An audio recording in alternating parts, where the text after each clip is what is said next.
সাতক্ষীরা ও কলারোয়া সীমান্তে চোরাচালান বিরোধী বিশেষ অভিযান পরিচালনা করে ৩৫ বোতল ভারতীয় নেশা জাতীয় সিরাপ, ১৮ বোতল মদসহ সর্বমোট ৮,৫২,৯২২ টাকা মূল্যের ভারতীয় চোরাচালানের মালামাল আটক করেছে বিজিবির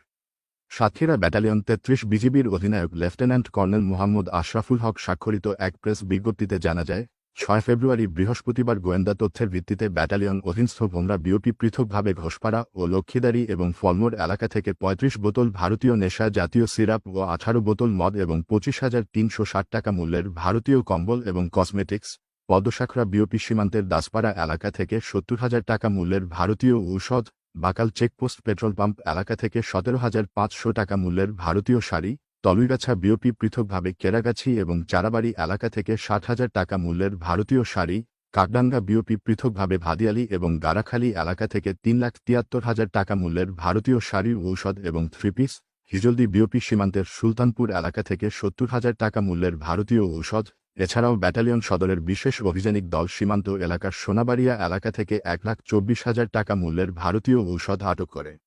বিজিবির টহলদল কর্তৃক উদ্ধারকৃত ভারতীয় মালামাল সাতক্ষীরা কাস্টমসে এবং মাদকদ্রব্যসমূহ মাদকদ্রব্য নিয়ন্ত্রণ অধিদপ্তরে ডায়েরি করে পরবর্তীতে জনসম্মুখে ধ্বংসের নিমিত্তে স্টোর রুমে জমা করার কার্যক্রম প্রক্রিয়াধীন।